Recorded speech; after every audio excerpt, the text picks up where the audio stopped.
We have a great webinar planned for you today. Tracy Carluccio, the Deputy Director at Delaware Riverkeeper Network, will be introducing our speakers for tonight and will be discussing background information on the Pennsylvania program for biosolids and sewage sludge. Our first speaker, Laura Orlando, Senior Scientist at Just Zero, will be presenting basics on sewage sludge and biosolids. Then our second speaker, Megan Uliana, president of Save Plainfield Township, will be presenting on community action and protection. Finally, our third speaker, Linda Christman, president of Save Carbon County, will also be presenting on community action and protection. And now I'll turn it over to Tracy. Welcome, and thank you for joining Delaware Riverkeeper Network's webinar, Biosolids and Sewage Sludge, the Impacts of Application on Farms in Pennsylvania. The information we'll be learning tonight, however, can be applied to states across the nation. But first, happy birthday, Rachel Carson. How lucky we are that having our webinar on her birthday.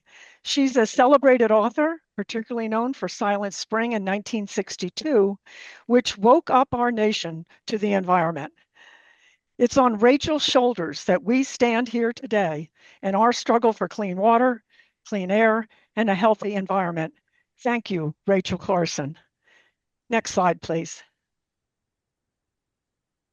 So I'm going to take a quick look and give us some background before turning us over to our featured speaker, Laura Orlando. First of all, biosolids is sewage sludge processed to state standards. It can be applied on land with a permit issued by Pennsylvania DEP. It's primarily produced by sewage treatment facilities, and it's considered a so-called beneficial use by agency rules, and that's because it's considered a fertilizer. Biosolids are applied on farms, in forest, for mine reclamation in Pennsylvania, and other reclamation projects as well. Pennsylvania produces approximately 2.2 million tons of wastewater solids per year, and approximately 40% of municipalities and sewage authorities contract with commercial haulers to take that away. Approximately half of that is applied to land as biosolids, and half is sent to landfills or incinerated in Pennsylvania. Pennsylvania is a net importer of sewage sludge. That means states like New York, New Jersey, and Maryland send their waste to us. So we actually apply more in Pennsylvania than we produce in state. In 2018, approximately 301,000 dry tons per year were produced. Today, it could be as high as 1 million tons. We don't have that figure. We would like it from DEP. Next slide, please. I'd like to show you a map that's on the Pennsylvania DEP website. It has these blue dots, and the blue dots each represent a permit where biosolids can be applied to the land. As you can see, a lot of these dots and these permits are congregated around the southeast and the south part of Pennsylvania, but it's actually distributed all across the state wherever these biosolids are applied. If you go on the DEP website at that link, and we'll be putting that link in the follow-up email we send to everybody, along with the recording of this webinar tonight, then that link will take you to the actual location of the farm where it's being applied and some details about it. Next slide, please. Let's take a look at the Pennsylvania regulation of biosolids. So this is the municipal waste management link that covers the Pennsylvania regulations. That link will also be put in the follow-up email. There are 3 general permits, and there's also individual permits that are needed under special circumstances. But the 3 general permits that are being addressed by DEP right now are PAG7, that's Class A biosolids. That's biosolids that have to be treated to the highest quality required by DEP, and there's very few restrictions about what they can do with them. PAG8 is Class B biosolids. These also are generated by sewage plants, but they only have to be treated to a lower quality. PAG9 is septage, and that's generated by septic systems and portable toilets. So the regulations and the permits in Pennsylvania require some pathogen reduction. Pathogens are things like a virus or bacteria. And also, there are some pollutant concentration limits that are in place. For instance, there's such things as PCBs and metals. And also, there's some vector reduction. And a vector example is a mosquito that carries West Nile virus, for instance. In Pennsylvania, the land application mostly uses Class B, the lower quality solids, to apply on land. Some Class A solids are sold as pellets for gardening and fuel.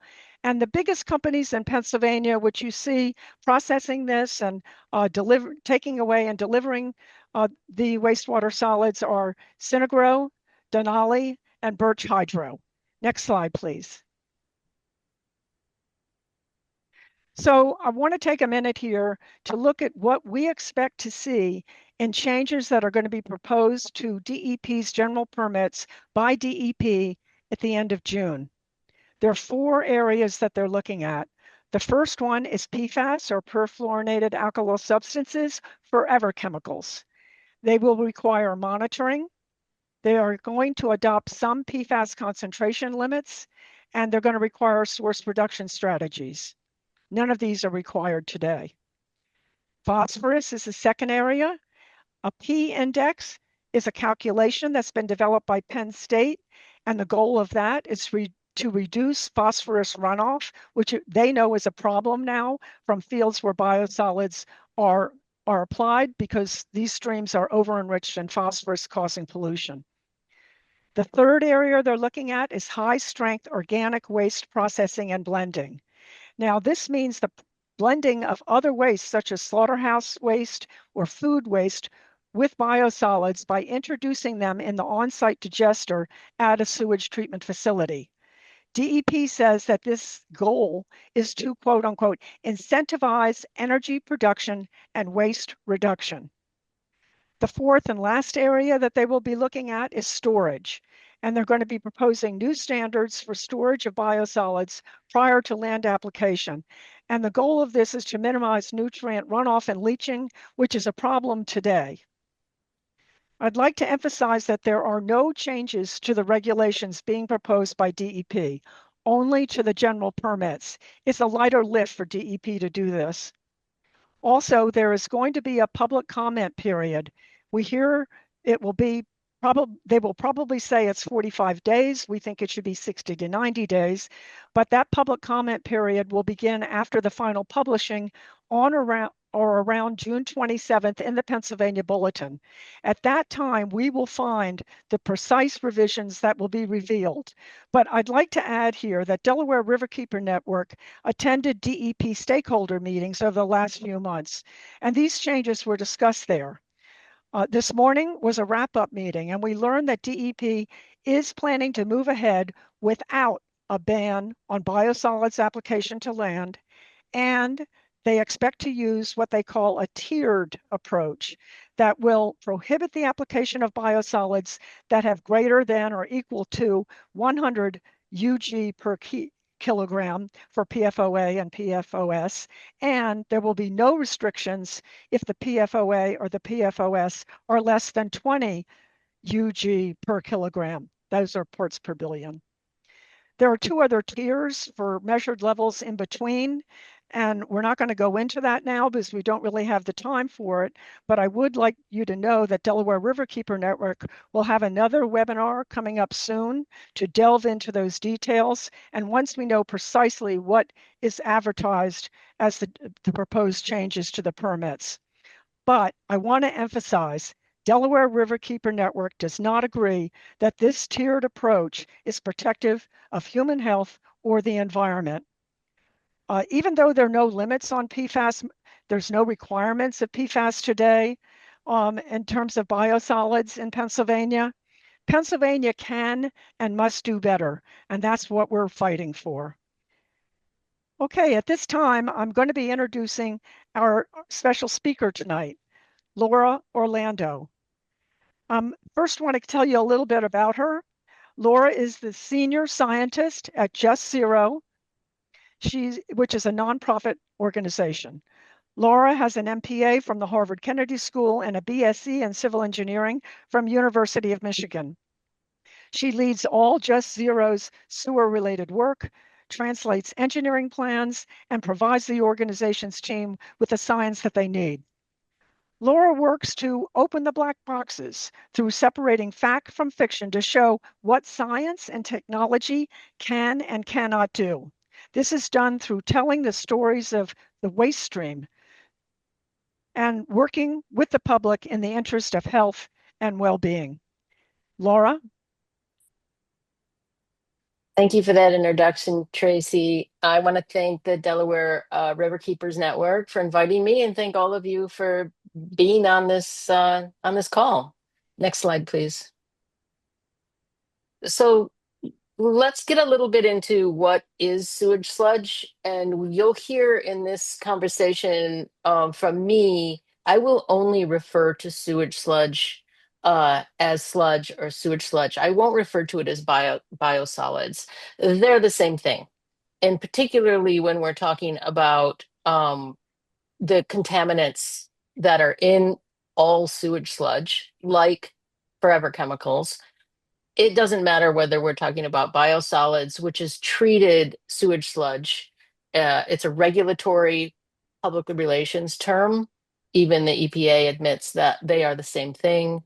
If it's dewatered, if you add lime to it, if you heat up sewage sludge, if you do anything to reduce the pathogens or the heavy metals that are in the sewage sludge, then it is called biosolids. So that's really a public relations term, and I encourage all of you to understand that they're used interchangeably, and the use of the word biosolids doesn't make the sewage sludge any safer. Um, so, what's the problem? What's the health concern with land application?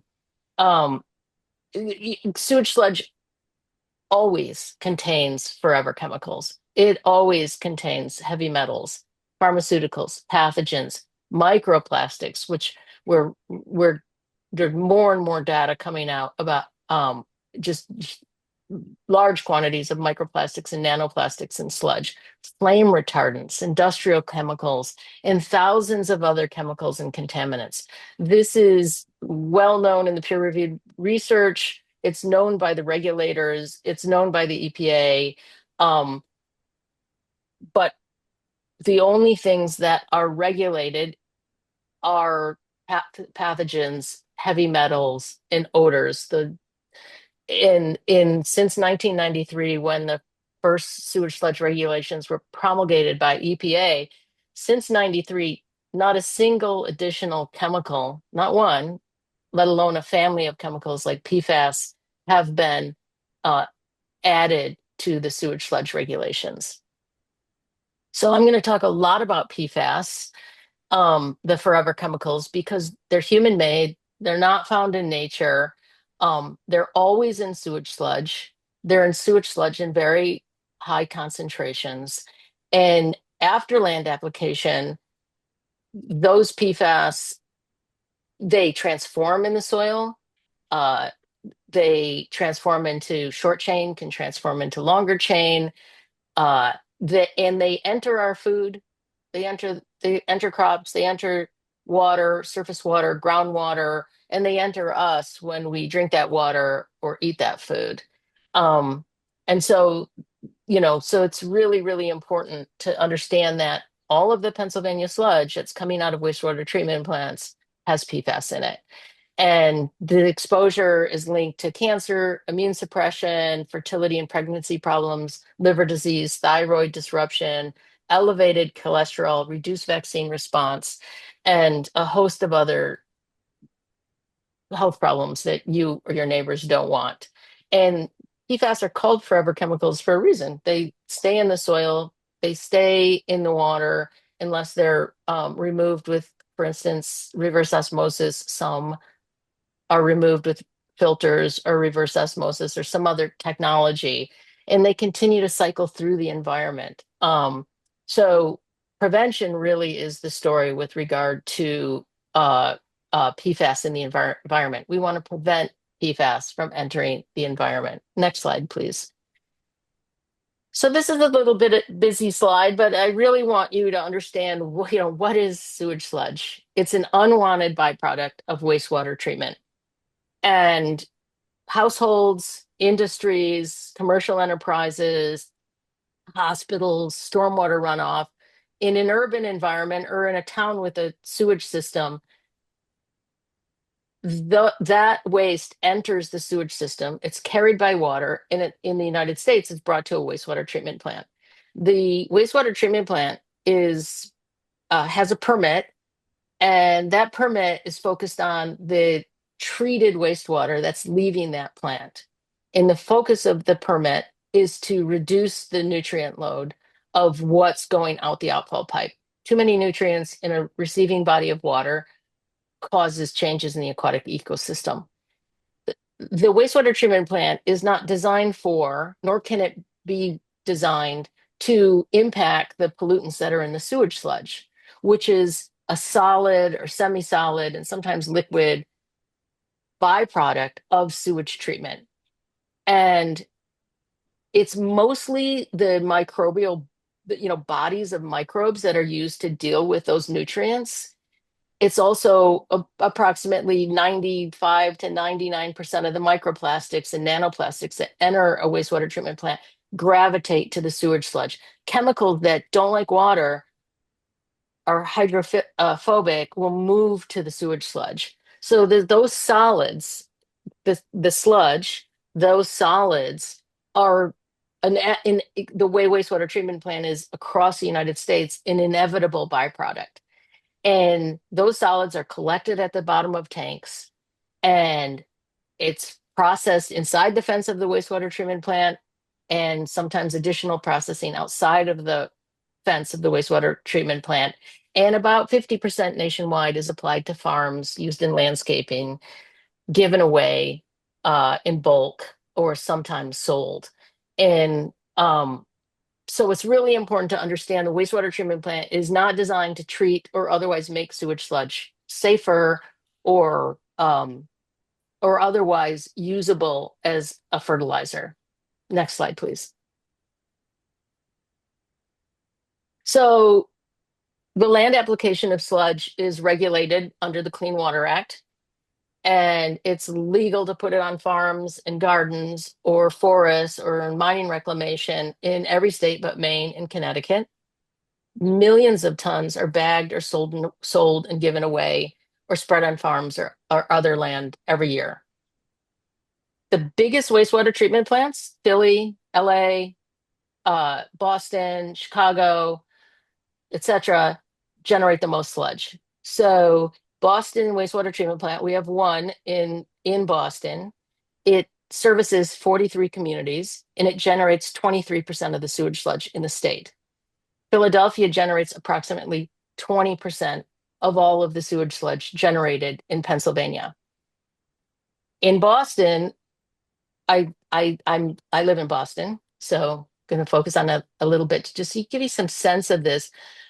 The Boston wastewater treatment plant generates probably 350 tons a day, and once it's processed, it's about 105 dry tons of pellets, just like in Philly. The sewage sludge is heated up in drums, turned into little pellets. Has nothing to do with the toxic chemicals that are in it. It doesn't treat it doesn't make them go away. In fact, it can concentrate them. And we know that those sewage pellets coming out of Boston, though that 105 tons a day, we know they're just loaded with PFAS and microplastics, and I could go on and on. And about 20% of that in 2024 of Boston's greater Boston sludge went to Pennsylvania. Wow. Okay, so this importation problem is very serious for your state. And Tracy talked about this tiered approach, setting some kind of limit for PFAS. What we're seeing in Pennsylvania and across the country is this tiered approach. These are feasibility standards. They are not health-based. They have nothing to do with whether it's healthy for you and your family, or a farmer and his, her, or their family to eat the products that come off a farm that have has received sewage sludge, whether it's one time or 100 times. These are standards that are set because wastewater treatment plants can meet those standards. And it's really important to understand that. These are not health-based standards, nothing to do with health, everything to do with whether or not wastewater treatment plants, and particularly the biggest producers, let's say Philly, Boston, LA, et cetera, can meet those numbers. And we really need to demand more of our regulators. Next slide, please. So what are the risks to waterways and drinking water sources? There are a lot. So when you spread sludge, the sewage sludge moves into surface water and it moves into groundwater. They're short chain, much more mobile PFAS, and longer chain, which can be taken out by the root shoots and fruits of crops, depending on the crop. It's very, very dependent on the crop. Next slide, please. So Waterkeeper Alliance did a 2025 report about PFAS contamination in frontline communities, and they showed in this report that 80% of downstream sampling locations where sewage sludge was land applied had elevated PFAS contamination. Mm-hmm. So the PFAS is coming out of the wastewater treatment plant, both in the treated wastewater and in the sewage sludge, but the science shows that more of it's coming out in the sewage sludge than in the treated wastewater. So sludge is a collector of this family of extremely dangerous chemicals that even both the last two administrations have shown, have said in their drinking water regulations that the maximum contaminant level goal is 0. So you should not be drinking any PFAS. The goal is 0. And the numbers in our drinking water, at least for 2 of the PFAS compounds that are the most studied PFAS compounds, the drinking water standards are in single digits parts per trillion. Sewage sludge has thousands of times greater amounts of PFAS in it than what our federal and state drinking water regulations allow. Next slide, please. So what happens when sewage sludge is put on land and it has these forever chemicals in it? Well, the PFAS go into the groundwater. Here's one study. There are many others, but in a land application site, they found that the PFAS is as far as 17 meters below ground in the groundwater system. So these compounds move. And so regulations, drinking water regulations cover public drinking water systems. They don't cover private wells. So that's a whole nother issue, particularly in rural parts of every state. I grew up in rural Michigan. We had a private well. No one's testing our well water for PFAS unless we choose to test it. And that's why we need states to step up and not only ban the land application of sewage sludge, but support the testing of water, particularly private wells, and help people, mitigate the harms by providing filters and the maintenance of those filters, et cetera. Next slide, please. Here's another. So PFAS, when sewage sludge is land applied, it gets into surface water. That's the Waterkeeper Alliance report. It gets into groundwater. That's the report that I showed in the previous slide. And what about us? When we drink that water, it gets into us. This is this terrific study done by Rachel Criswell and her colleagues in Maine, looking at PFAS in private drinking water, knowing the PFAS came from sewage sludge, their land application, and then what happens with the people who are drinking that water. So these are all very known connections. Next slide, please. So what do people near land application sites describe as their biggest harms? Clearly, illness and the fear of illness. There are people across the nation who didn't know anything about sewage sludge and didn't want to know anything about it. And but their kids got sick, their pets died, they had weird diseases happening in the family, and they found out that their neighbors were spreading sewage sludge, and or not their neighbors, but a municipality was spreading it in their neighborhood. Concerns about contamination of gardens, wildlife, local waterways, the odors, dust, truck traffic, they're a big deal. Of course, the contamination of drinking water, the loss of property value. And then, of course, the frustration over the lack of notification, testing, tracking, or transparency. Um, Next slide, please. What do farmers have to say? Same thing, illness, fear of illness. Um, in real time across the nation, farmers have been harmed by the land application of sewage sludge.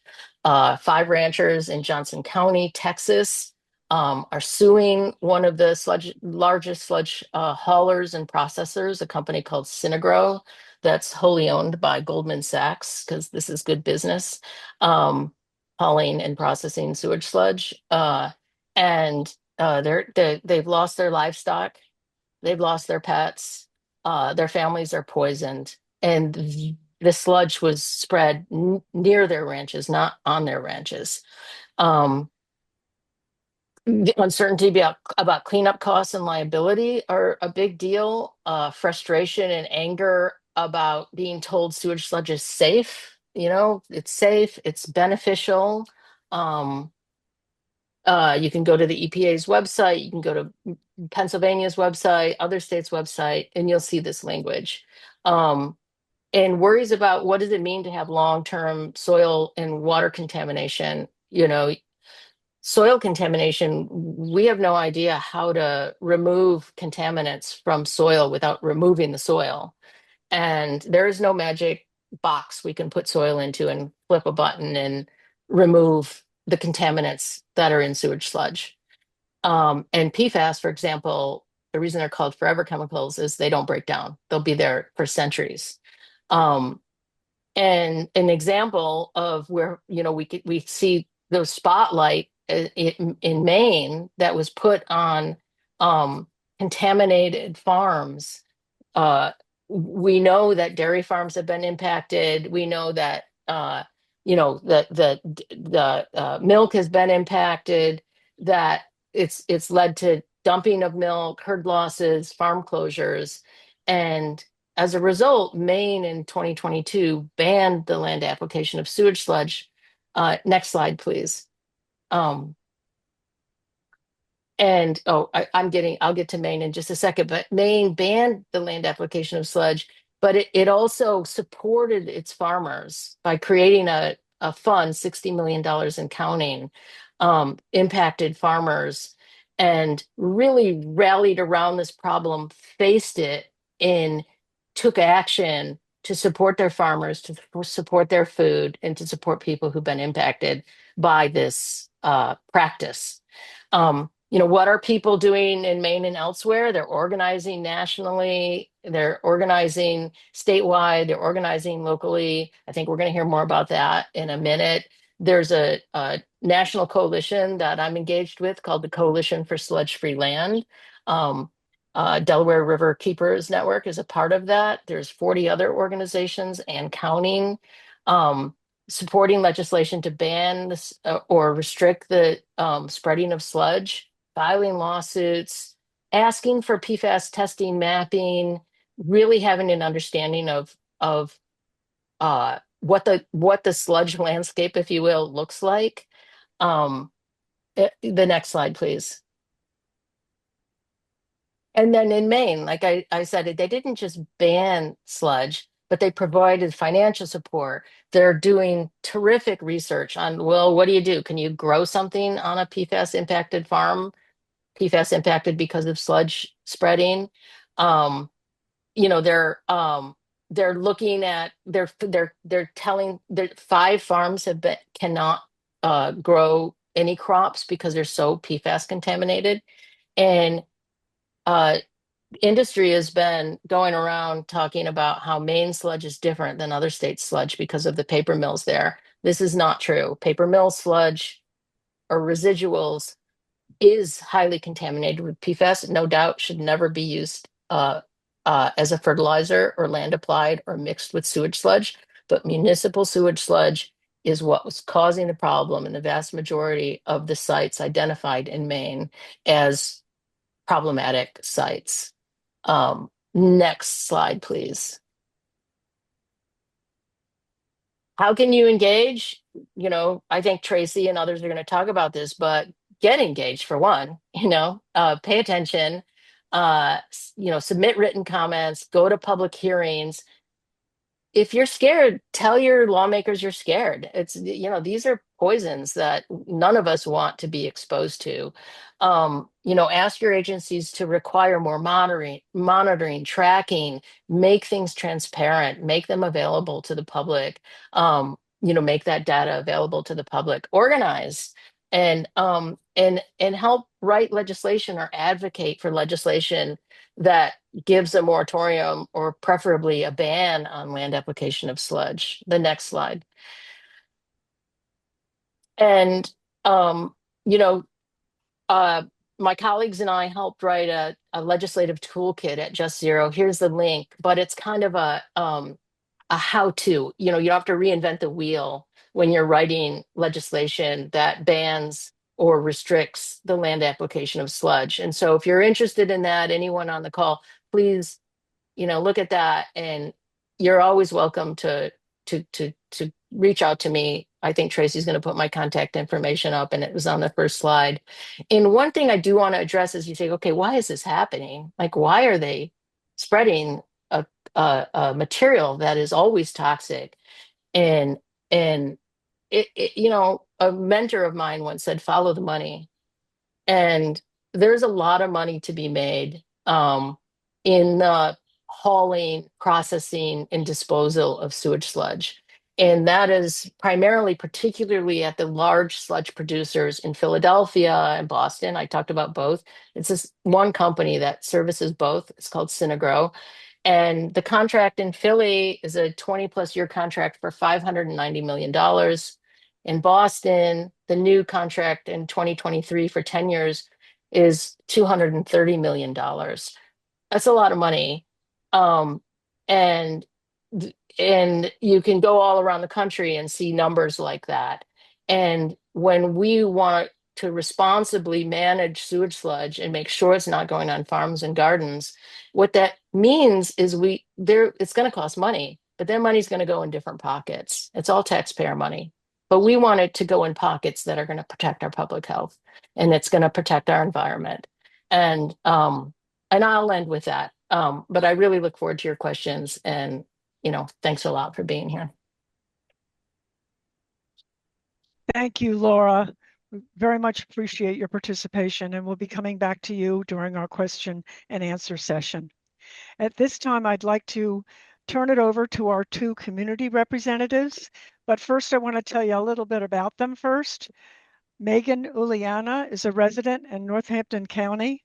Megan is a mother of 3 teen girls whom she has homeschooled since kindergarten, and is president of Save Plainfield Township, a nonprofit organization committed to keeping sludge off of local farms.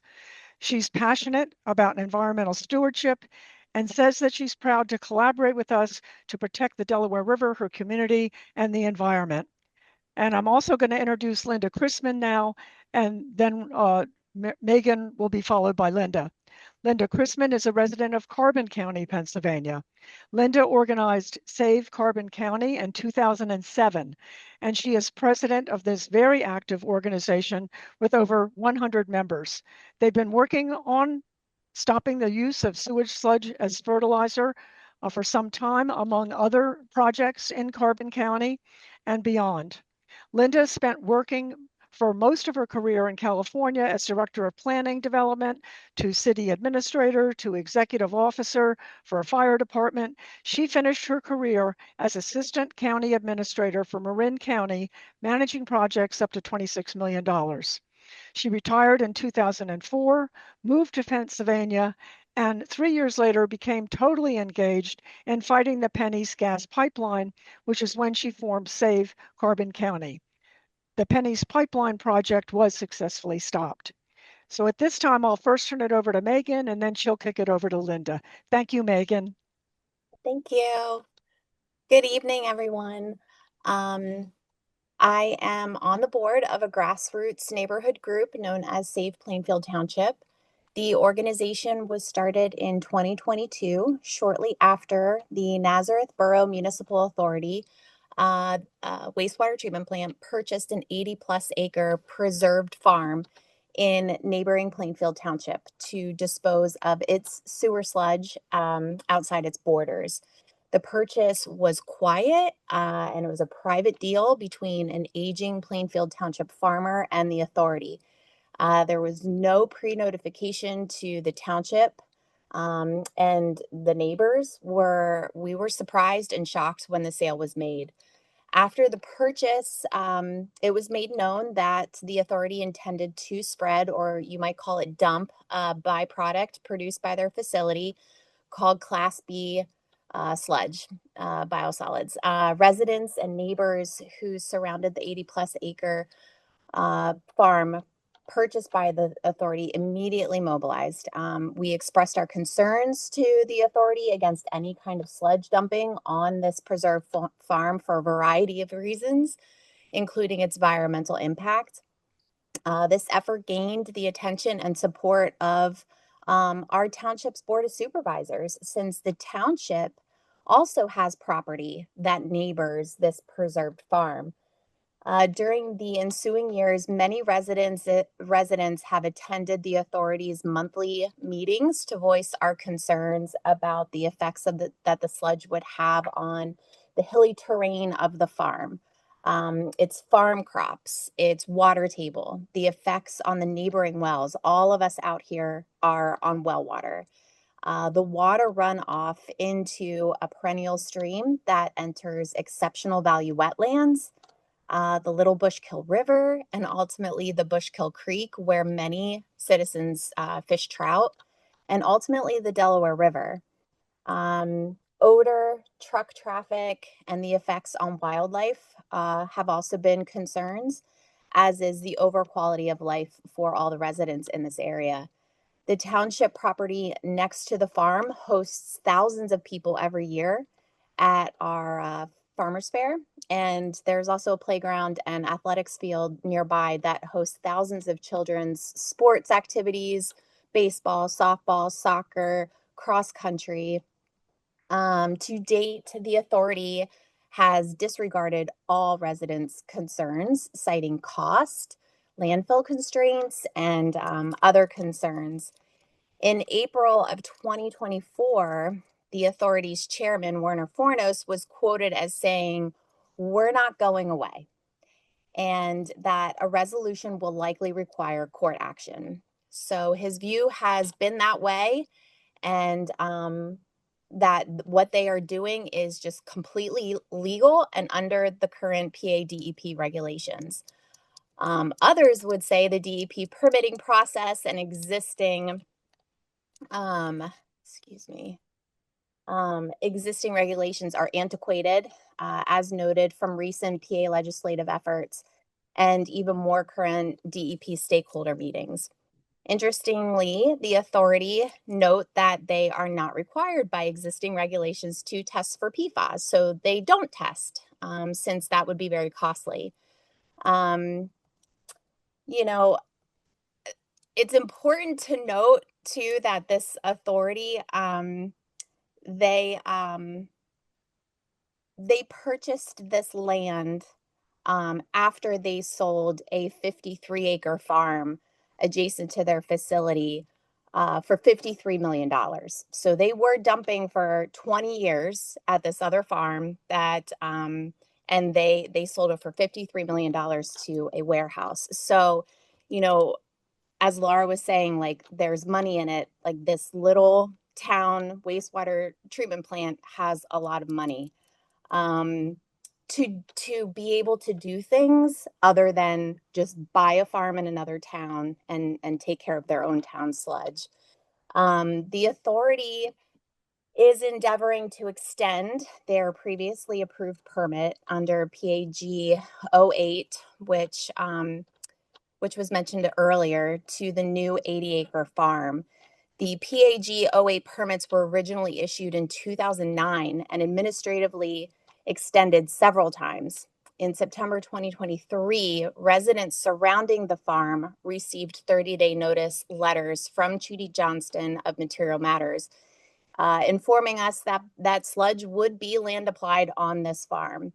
Material Matters is the consultant hired by the authority to secure the proper DEP permitting to land apply biosolids. Her letter was preceded by a partial approval letter by the DEP to the authority, informing them that some biosolid applications were approved for disposal on the property, but disallowed applying biosolids to 2 sections of the farm and did not authorize the storage of biosolids on the farm site.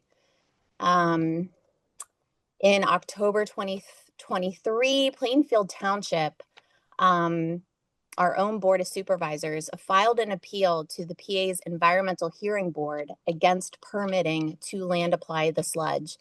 The neighborhood citizens group Save Plainfield Township were added to the appeal as an intervener, as were the Delaware Riverkeeper Network. The case is currently pending before the Environmental Hearing Board. In September 2024, Plainfield Township adopted Ordinance 419, which requires testing of sludge for PFAS before applying it within the township. It would also require sludge dumping setbacks from potable water sources and wetlands to 1,000 feet instead of the current antiquated 300 feet now required by the DEP. The ordinance cites its authority comes from the PA Environmental Rights Amendment set out at Article 1, Section 27 of the PA Constitution, which provides that the people of PA have the right to clean air, pure water, and the preservation of natural, scenic, historic, and aesthetic values of the environment. The amendment imposes on all branches and levels of government a trustee obligation to prevent, remedy, and refrain from permitting or encouraging the degradation, diminution, or depletion of the Commonwealth's public natural resources, including its lands, waters, air, and wildlife. The Nazareth Borough Municipal Authority first sought to have the PA Attorney General dismiss the ordinance. However, no action was taken by the AG. The authority then filed a suit in PA Commonwealth Court. Plainfield Township has been fortunate enough to be assisted by Earth Justice in countering the authority's suit and has, by several accounts, provided compelling arguments that the ordinance should stand. Within the last few years, through lawsuits, legislation, citizens' concerns, more has been learned about the land applying sludge, which requires updated environmental regulations. As was noted, we do not test any of this in Pennsylvania, nor do we label the agricultural products that are grown in the sludge with information who farmed it and where the source of the solid waste came from. In our view, the testing of sludge, particularly PFAS, before being land applied to our farms should be a must. To ignore testing would be an affront to PA's Environmental Rights Amendment that I mentioned earlier and pollute our farmlands, particularly preserved farms. In addition, if sludge is approved to be applied by the authority in Plainfield Township, it would set a precedent allowing any wastewater treatment plant to buy up preserved farms in order to dispose of their sludge. That would only exacerbate the detrimental effects on PA's farms and agricultural community. That's all I have for you. Thank you, Megan. Yeah. We'll kick it over to Linda Crispin. Yeah. Hi. I hope everybody noticed that the farm that's being used for dumping in Plainfield is a preserved farm, which means that our state taxes have gone to preserving that farm. And it's very, very likely after they get through with it, it will not be usable as a farm. Mm-hmm. So in Carbon County, one of the after the PNA's pipeline was defeated, one of the first projects we tackled was the use of sewage sludge as fertilizer on local farms. There are 7 to 10 farms in Carbon County that use sewage sludge, and we have focused on keeping the number low. We have run ads in the local paper about the dangers of using sludge and the dangers of buying products from farmers who do use sludge. And we have yard signs that we give out that say, this is a preserved farm. This is a sludge-free farm, excuse me. We have sent letters to every farmer in the county saying that while they have the right to use sewage sludge as part of the Right to Farm Act, they have no protection against product liability. If meat, milk, or eggs that they sell are shown to have high quantities of forever chemicals, they could be sued and they could ruin the soil of their farm forever. Our biggest effort was to get resolutions from the municipalities in Carbon County asking for better state regulation, testing, and local control of sewage sludge. We were able to get 21 resolutions, which we have used when we contact state politicians. And it also raised awareness because we went around to every community. These are all efforts at the local level, but until the state and federal government takes this issue seriously, we are just holding back the dike. With the incredible rise in the cost of traditional fertilizer, I've heard as high as 500% increase. It will be harder for farmers to resist free fertilizer from Synagro and other distributors.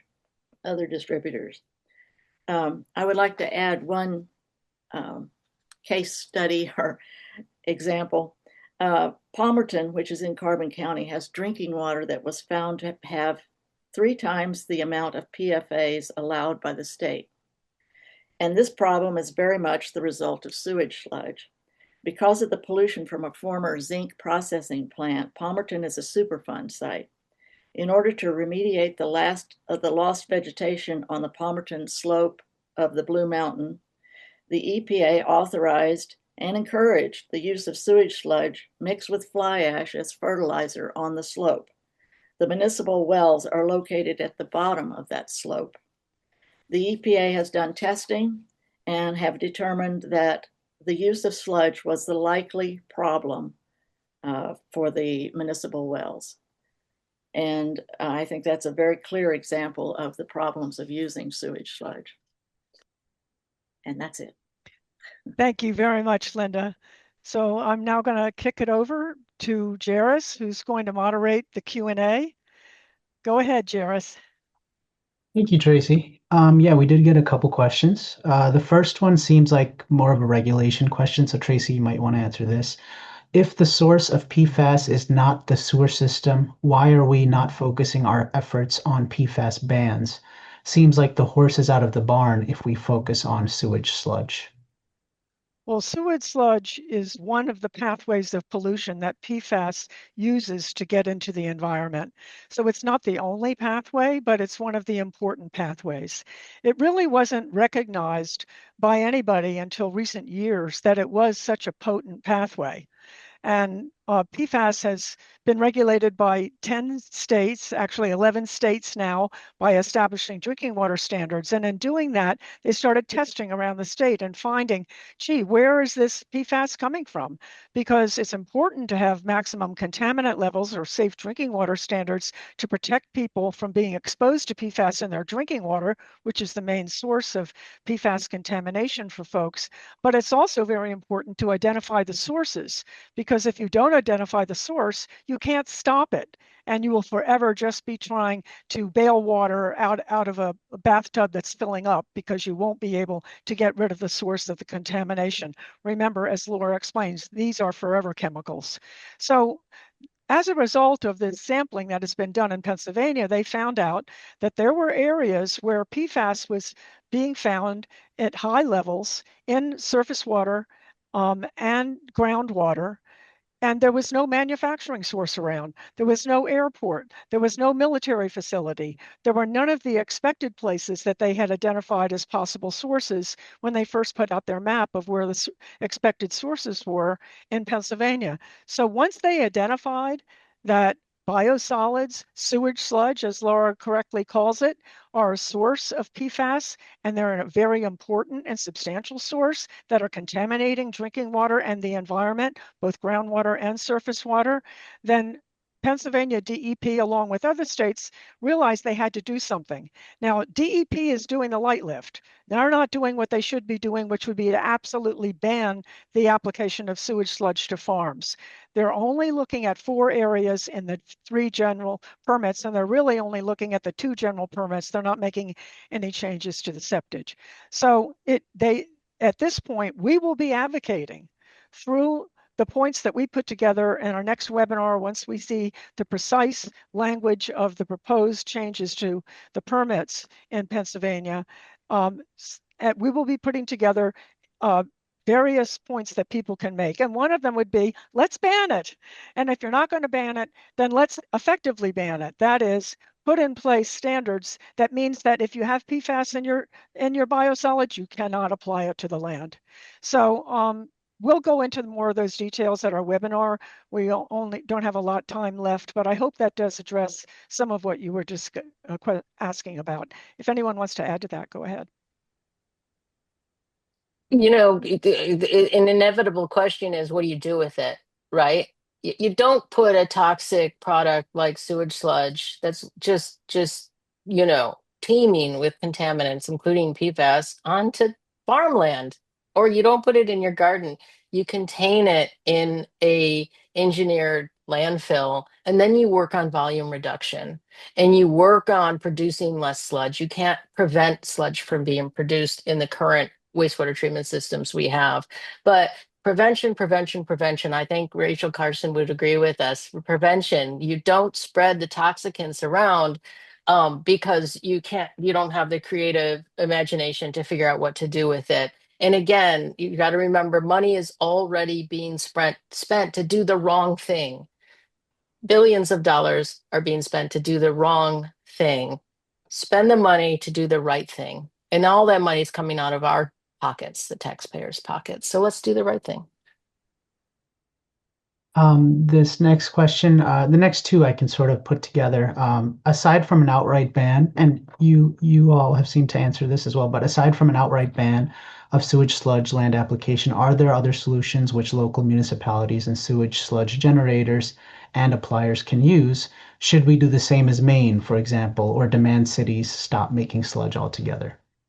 Well, Laura might want to address that. I would just say quickly in terms of Pennsylvania, there are ordinances such as the ordinance that Megan talked about that Plainfield Township has adopted that can be adopted at the municipal level in Pennsylvania. You can't go up against the Right to Farm Act, but there's a lot that you can do in order to be able to limit the ability and perhaps in the end not allow it to be spread at all in your township if it doesn't meet certain protective standards.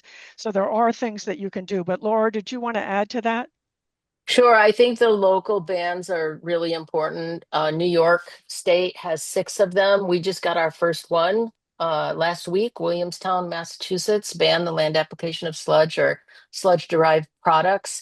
And by doing that, you're educating your neighbors, you're sending the state a message, and you can't demand that cities stop making sludge. It's part of the wastewater treatment process as that infrastructure is currently designed. Should we be thinking about side stream technologies and other ways to process sewage without generating so much sludge? Absolutely. Research money should be going into that. People should be thinking about it. Engineers, like I was a long time ago in school, should be thinking about this and putting our creative energies to it. And there's some good bench science, but not a lot of things to scale that really tackles the problem. But there are things we can do to reduce volume. So that toolkit I showed you a link for in my presentation does have a whole section on a sludge management, asking municipalities and states to have sludge management programs. So what are you going to do to reduce the volume inside the plant, outside the plant, etc.? And so there's a lot we can do. We can't ask cities to stop making it, but we can make less sludge and deal with it in a manner that doesn't pollute our water or our food or our kids. Jairus, I think we have time for one more question because we have 2 closing slides we'd like to get to. Is there a question, sort of quick question you can put out there that you have? Yeah, actually, one last question. Will food products grown in sludge ever be required to label their products as such? I think that's a question for Laura. Will they? I think they will if we ask of it. It's the people's voices that get things done. I think this is why Tracy and Linda and Megan have joined the rest of us here to say, listen, we need you all to be involved in labeling products grown on sludge and labeling bagged sludge-derived materials like millorganite, which comes from the Milwaukee sewage treatment plant, which you can probably find in your local Ace Hardware. Those should be clearly labeled as both containing PFAS and generated from sewage sludge. And don't use words like biosolids or wastewater residuals. Let's just be really clear with the public. So I hope so, but it's not going to happen unless we make it happen. Thank you. Be great. So we want to close tonight talking about actions. First of all, please be alert to the publication of proposed revised permits by Pennsylvania DEP. They expect to put it on or around June 27th in the Pennsylvania Bulletin. Delaware Riverkeeper Network, as soon as we see this, will be notifying through our membership, our e-activists, and everybody who has registered for this webinar here tonight to let everyone know that it's in the notice and now public comments can be submitted. Then we need comment. We need robust and substantial comment from the public telling DEP what we want. And Delaware Riverkeeper Network will be sharing talking points with folks in order to translate what they're actually saying they're going to do in these 4 areas in the general permits. Also, we want public hearings. They haven't said that they're going to have any public hearings. Delaware Riverkeeper Network submitted a letter to DEP several months ago saying the public process needs to be highly inclusive. It needs to be transparent and very open and easily accessible. And without public hearings, you really don't get that. Only having a written comment portal is not enough in order to engage people. So we want public hearings and we will be demanding that. We believe Pennsylvania DEP can and must do better than it's saying it's going to do, but it's up to us to speak up. And even if they're only looking at certain areas in these permits and they're not looking at the regulations, let's still tell them what we want. Also, you can sign up to be a DRN e-activist. That way you'll hear all of these things very early on. And let's look at the next slide. So these are contacts. Laura Orlando has been generous enough to put her email up, and also the Just Zero website is there. You can learn a lot by going to the Just Zero website, and you can learn about the coalition that Laura mentioned as well. Also, Delaware Riverkeeper Network has a web page on PFAS and biosolids, and you're welcome to visit there. These links will all be put in the follow-up email that we will be sending to everybody who registered for this webinar here tonight. We will also be putting into that follow-up email a recording of tonight, and also any other links. We have several of them that we wanted to share, but we didn't want to gum up the chat too much. So we have a lot of good technical papers and other resources. Delaware Riverkeeper, for instance, has 2 fact sheets on PFAS and biosolids and sewage sludge overall, and its problems out in addition to PFAS to when it's applied to land. So my email is up there as well. I would like to say in closing that if you have a community that would like to have a Zoom meeting, please send me an invitation and I'll be happy to attend your Zoom meeting and we can discuss further the details as soon as we know what exactly they're going to be putting into the revised permits. We have a pretty good idea tonight, which I've shared. So you don't have to wait until after the publication. Just let me know. But also, in closing, I want to give a big thank you and express our deep gratitude to our guest speaker tonight, Laura Orlando, to Megan Uliana, and to Linda Chrisman. We greatly appreciate your passion, but also outside of your passion, your expertise and your commitment and the work that you do day in and day out for clean water, clean air, and for a healthy environment free from PFAS and sewage sludge. And I want to thank everybody who attended here tonight. Everyone who registered, as I said, will get a recording, but we greatly appreciate everyone joining and giving us an hour of your time. And to honor that, we're going to close as close as we can now to 8 o'clock, so you can go and enjoy the rest of your evening. Thank you all, and good night.